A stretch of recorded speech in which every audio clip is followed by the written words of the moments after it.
If you were driving along this street in northwest Sydney and saw this pink product sprayed onto the facade of these homes, also the roofs, and even making it to the road, you could be forgiven for thinking that these residents were taking part in some kind of themed event. But in reality, this is actually fire retardant, and it's used to stop the spread of bushfires. It was used after a fire broke out in bushland just about 50 metres away, and the intensity was so strong it prompted an emergency response from fire crews. They actually called on their water bombers to come over here and help control this blaze. And in those aircraft, it actually contains this retardant product. It's actually got a pink pigment into it, and that's because it's a derivative of iron oxide. The product is actually infused with water, and it can be sprayed onto the fire itself and also other things that fire crews don't want to ignite. This particular fire saw this product used in the bushland and also on these homes. And once that water evaporates, it leaves this pink residue wherever it's sprayed. The reasoning behind that is that it makes that particular area where the product has been sprayed onto almost immune from catching alight. Authorities say that the product is low toxicity and it can be easily removed. At the moment, there are several council workers that are using large hoses to clear away this product, and it can be removed within a matter of hours. Experts say fire retardant like that used in Turramurra yesterday is an integral part of firefighting. For more on the strategy is Richard Alder from the National Aerial Firefighting Centre. Hi, Richard.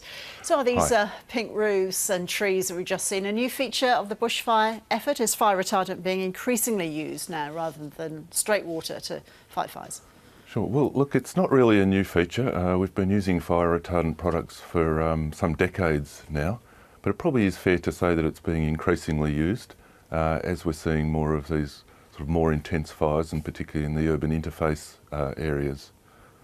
Just tell us a little bit more about what's in it, and is it at all toxic?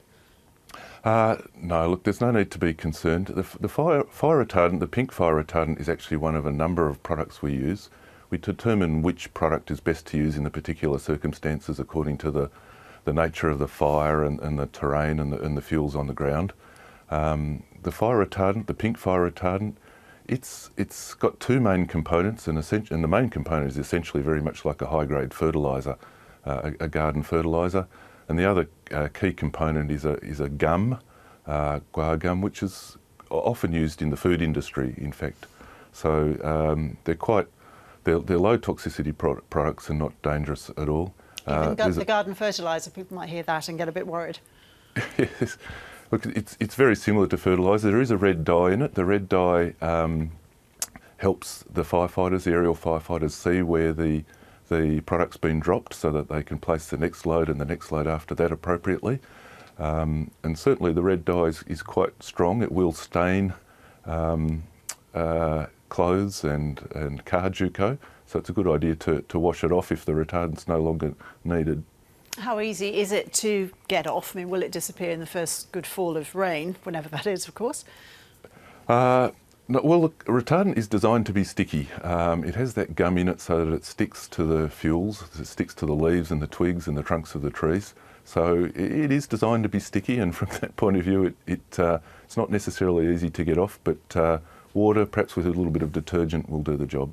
I guess lots of people would rather prefer to have it stay on their roofs if it protects their properties from fire. But how easy is it to hit the target with these fire retardants from the air? Oh, look, our aerial firefighters are all very experienced, highly trained. We like to think they can get the product to within a few metres of the designated target at any point. But it is challenging conditions often. They're flying in smoky, high turbulence and hot conditions, so that certainly has its challenges, but we think they do a great job. Richard, how effective is it then in stopping trees and houses from catching fire?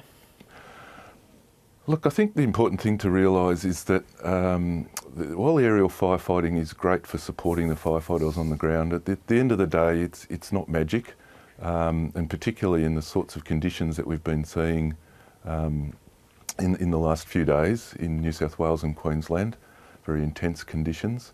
It provides a really handy aid to the firefighters on the ground, but at the end of the day, it's the firefighters on the ground that actually put the fire out with the support from the aircraft.